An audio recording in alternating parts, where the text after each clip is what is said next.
lupa subscribe di channel YouTube-nya Foodies dan aktifkan tombol notifikasinya. Jadi setiap kali Foodies akan update video-video terbaru, teman-teman pasti akan terinformasi. Dan jangan lupa bisa juga sebarkan si linknya Foodies ini, link YouTube channelnya Foodies, ke semua grup teman-teman agar manfaatnya lebih bisa dirasakan oleh lebih banyak lagi teman-teman foodpreneur yang ada di seluruh Indonesia. Pertemuan kita kali ini kita akan membahas tentang 20 pelajaran penting di 2021 sekaligus merupakan insight yang harus kita cermati, harus kita perhatikan untuk 2022. Kita mulai ya. Yang pertama itu adalah teman-teman wajib banget menguasai ilmu yang namanya konten. Apa itu coba ya? Kenapa? Karena sebenarnya kemarin ada beberapa speaker yang saya sempat ikutin ya, seminar-seminar online-nya. Itu ada juga gitu yang mengatakan bahwa zaman sekarang itu ya, konsumen itu makannya makan konten. Jadi benar-benar apa ya, sebelum dia betul-betul beli produknya, mencicipi produknya, kayaknya yang menarik itu adalah yang dia makan kontennya dulu. Jadi yang dinikmati kontennya dulu, baru kemudian tertarik untuk membeli produknya. Untuk itulah teman-teman wajib banget paham apa itu konten, bagaimana menciptakan konten yang menarik sehingga konsumen mau membelinya dan mau nonton dan makan itu konten. Yang kedua itu adalah wow effect akan jadi kunci yang penting banget di bisnis kuliner kita. Kenapa? Karena seperti saya sudah pernah jelaskan sih sebetulnya di video-video yang sebelumnya. Wow effect itu kan sebetulnya bisa banget diciptakan sama teman-teman yang sudah berbisnis kuliner. Apakah itu dibikin lebih besar atau lebih ekstrim, itu sebetulnya adalah salah satu kunci penting ya. Jadi teman-teman, wow effect ini wajib banget dikuasai ilmunya dan juga mengeksekusinya juga harus very excellent dan benar-benar menciptakan efek wow.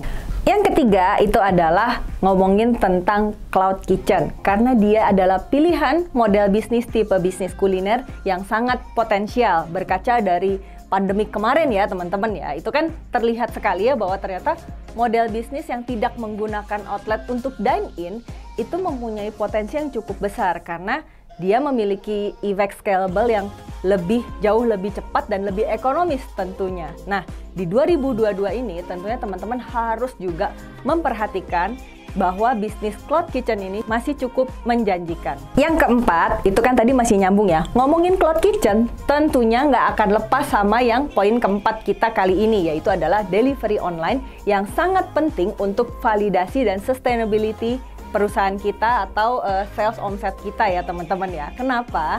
Karena tentu saja kalau kita udah ngomonginnya cloud kitchen atau outlet, tentunya si delivery online ini akan menambah revenue stream kita. Jadi harus diperhatikan, harus diulik-ulik gimana caranya strategi delivery online kita agar lebih besar lagi.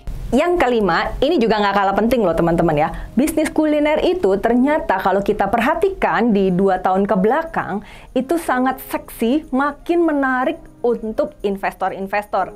Kan sering ya kita dengar ya, apakah itu Hengri di invest, kemudian yang baru-baru kemarin banget ada Kopi Kenangan yang sudah menjadi unicorn, dan lain-lain ya. Ada mungkin kalau boleh disebut ada juga House Indonesia yang sudah diminati oleh banyak banget venture capital. Nah, tentunya investor itu sekarang mulai melirik bisnis kuliner itu menjadi sesuatu yang menarik dan potensial untuk diinvest. Yang keenam adalah database. Nah, database konsumen ini wajib banget dimiliki sama kita pebisnis kuliner. Tentunya kalau kita punya database konsumen itu pastinya akan menekan biaya. Karena kita nggak harus melulu untuk akuisisi lagi, tapi bagaimana caranya? Kalau database itu sudah ada, kita bisa remarketing teman-teman yang sudah ada di database kita. Sehingga menciptakan salesnya itu nggak melulu harus mengakuisisi konsumen baru, tapi cukup dengan memanfaatkan database konsumen yang sudah lama untuk membeli lagi. Yang ketujuh itu adalah harga yang terjangkau. Nah teman-teman, harga terjangkau ini kan biasanya identik dengan ekonomis ya teman-teman ya. Jadi banyak banget kan teman-teman bisnis kuliner yang memang men-setting price point-nya itu di angka yang cukup di bawah. Nah hal ini bukan berarti nggak penting ya. Hal ini sangat penting banget ya kalau ngomongin tentang price point yang terjangkau sama konsumen-konsumen kita. Nah, ada tapinya. Tapi kita akan masuk ke poin yang ke-8, yaitu adalah harga selain dia harus terjangkau, dia juga harus sesuai dengan nilai. Artinya kalau kita punya kita punya harga sekian, tentunya kita harus perhatikan juga value-nya, nilai yang diterima oleh konsumen. Karena begini teman-teman, kalau kita ngomongin tentang harga murah, itu bukan berarti konsumen kita kalau kita jualnya dengan harga yang cukup tinggi, itu belum tentu mereka tidak mau beli loh sebetulnya. Jadi kalau misalnya teman-teman perhatikan ya, di luar sana gitu ya, banyak juga kok ramen-ramen yang harganya mungkin 80.000 atau 90.000 satu mangkoknya. Itu dia tetap punya konsumen tersendiri ya teman-teman. Jadi nggak melulu kita bicara, oh ramen kalau misalnya harga di atas 50.000 pasti nggak laku. Nggak juga. Karena ternyata di luaran sana banyak juga produk-produk bisnis kuliner, F&B, yang mungkin harganya price point-nya itu nggak terlalu rendah, tapi tetap banyak peminatnya. Yang paling penting adalah harga yang kita keluarkan, harga yang kita kenakan, harga yang kita charge ke konsumen kita, itu harus memiliki value yang sesuai, yang ingin dibayar oleh konsumen kita. Yang ke-9 itu adalah ngomongin tentang bisnis kemitraan. Kemitraan ya teman-teman ya, bukan franchise ya, karena beda sedikit kalau kita bicara tentang istilahnya itu saya lebih condong untuk mengatakan ini kemitraan. Jadi yang ke-9 adalah bisnis kemitraan itu masih sangat seksi disukai oleh peminat-peminatnya di luar sana.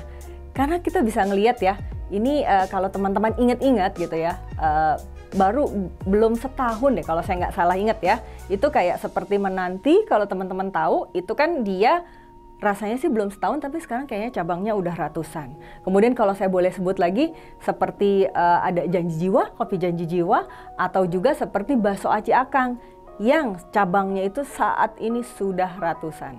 Yang ke-10 adalah adopsi teknologi untuk profitability dan sustainability di bisnis kuliner. Nah teman-teman, mungkin ada nggak yang pernah dengar istilah SaaS, SaaS, Software as a Service, atau yang kalau di foodies kita suka nyebutnya itu adalah closed loop marketplace. Jadi maksudnya gimana sih ya? Nah itu mungkin yang dimaksud seperti ini loh. Jadi bayangkan kita lagi belanja, kita buka e-commerce lah. Misalkan kita buka Tokopedia ya teman-teman ya. Tahu lah ya Tokopedia seperti apa. Jadi kita buka e-commerce. Tapi ini bedanya orang yang bisa belanja dan bisa mengakses si marketplace tersebut itu bukan tidak dibuka secara umum. Jadi bukan semua orang bisa mengakses. Tapi jadi misalnya saya sebagai prinsipal nih, saya pemilik brand, saya punya bisnis kuliner. Nah, saya pakai jasa atau service dari closed loop marketplace ini. Jadi saya yang punya marketplace-nya gitu. Tapi aksesnya itu hanya saya berikan ke mitra-mitra saya saja untuk bisa belanja bahan baku di saya, atau bisa juga digunakan untuk cabang-cabang kita yang jumlahnya sudah puluhan atau ratusan.